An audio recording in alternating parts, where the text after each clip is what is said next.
Cindy Gamrat had always denied any involvement in the scheme to cover up that affair with Todd Courser. Today, she came clean. Jay Maddock changed the name on his ID here a while ago, but he says there's still one thing on it that doesn't reflect who he really is. Andy, the suspects passed fake bills at 2 spots on West Edge, hitting them back-to-back on Saturday. A Constantine home destroyed after a nearby grass fire spreads overnight due to high winds. This is actually someone's front yard. All of this rain creating a watery mess for residents tonight. As California deals with year 4 of its drought, residents are being asked to cut back on their water use. Governor Cheri made the order this week. Towns and cities are required to cut their use by 25%. The village has admitted responsibility, but it turns out it's the homeowner who will have to foot the bill for the damage. Tigers have been to the postseason for the last 4 years, but getting to the 5th year might be a challenge for them, and they're making some changes, aren't they, Brian? Yeah, they are. And crews are expected to be out here for quite some time battling this fire. We hope to bring you more information on this fire, but for now, live in Grand Rapids, Cheri Hartman, News Channel 3. Yeah, Kate, Cindy Gamrat had always denied any involvement in the scheme to cover up that affair with Todd Courser. Today, she came clean. Words cannot express the deep regret I have regarding some of the decisions I have made. Her voice breaking at times, Cindy Gamrat apologized for the affair with colleague Todd Courser and the misuse of state resources to try to hide it. While I did not know in advance of the specific and offensive things that were in the false email that was eventually circulated, I take full responsibility for my role in Representative Courser's plan and the resulting harm that it has caused. For this, I offer my genuine apology. Last week, a House report found the pair to have been deceitful and dishonest for sending out a fake email about Courser's involvement with a male prostitute to divert attention away from their misconduct. It was so much stress that I allowed my fear to take over. The pair are facing expulsion. Today, Gamrat pleaded with the committee to allow her to stay in office. I asked for and I'm willing to accept censure for several reasons, including seeking forgiveness for my transgressions, as well as avoiding further erosion of respect and faith in this great institution. Today, the House counsel gave his recommendations on what should happen to Gamrat. Gamrat receive a censure with severe conditions. The House counsel also recommended that Courser be expelled. Courser did not speak today. He's expected to speak tomorrow. Coming up at 6, we'll hear more from Gamrat and also from members of that committee. Live in Lansing, Cheri Hartman, News Channel 3. Just an unbelievable scene out here as I was exiting exit 77 here onto Grand River. One of the emergency workers who was blocking the exit told me it looked like a bomb went off down here. And when I arrived, that's exactly what it looks like. Just pure chaos down here. Buildings destroyed. Some of them you can't even recognize what they were. I'm standing here with a resident, Julie, who lives just around the corner from where this destruction took place, and she's going to tell us what she heard and saw inside of her apartment building. Julie, what was it like? I went into my bathroom to take and put candles in there because I knew something was going to happen. So I came back out and you could see the rain going from side to side as opposed to up and down. The trees in the backyard were on their side. The rumbling, when they say it sounds like a freight train, that's exactly what it sounds like.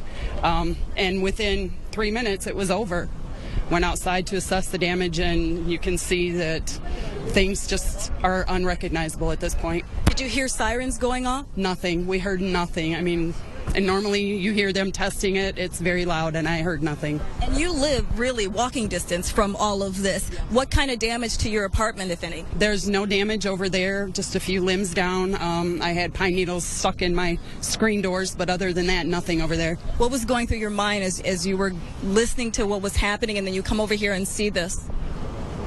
I was scared to death. I mean, you don't know what to think. I mean, I was afraid to go outside, but yet I knew there were people out here, and I wanted to help to see if everyone was okay, and that's what we did. We walked around to make sure everyone in our area was okay.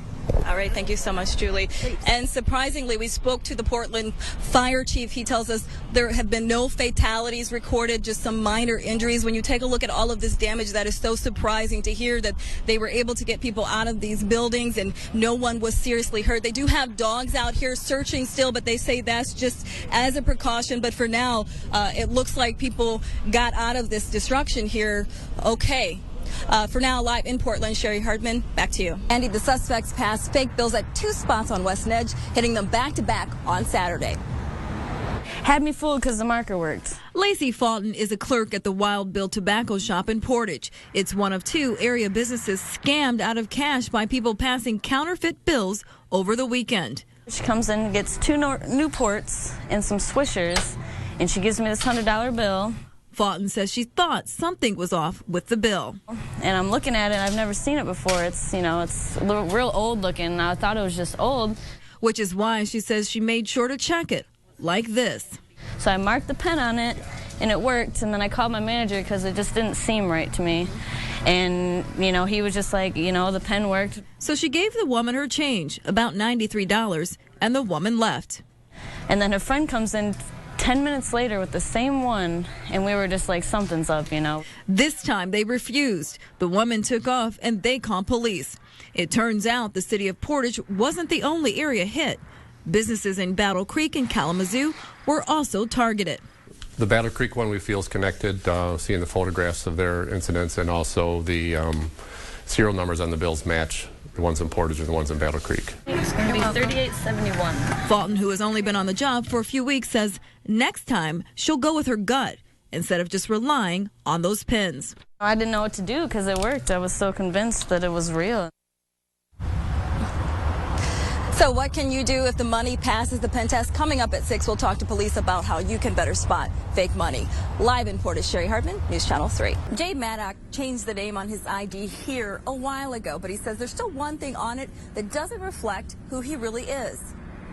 For most of us, our biggest worry on our driver's license, a bad photo. But not for someone like Jay Maddox. He says there's anxiety every time he hands over his ID. Whether it's, to pick up, a concert ticket, or whether it's when I'm traveling, or to show a driver's license to prove any purchase that I might have with my debit or credit card, I have a moment where I'm afraid. Maddox is transgender, born female but identifies as male, something not reflected on his driver's license.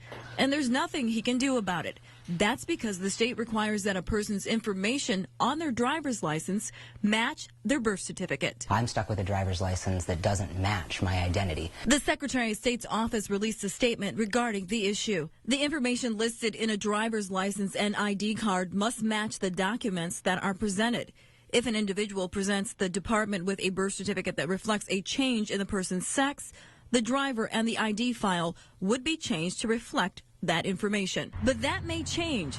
6 transgender people in Michigan are suing Secretary of State Ruth Johnson over the state's driver's license policy. This lawsuit against the state of Michigan, I think, is long overdue. Maddox says he hopes this lawsuit will encourage his home state to follow the lead of other states. There are lots of states that don't require a person to prove having sex reassignment surgery prior to changing their driver's license. And Michigan could join those states and make the process easier so that trans people can live their authentic lives and have their documentation match their authentic selves.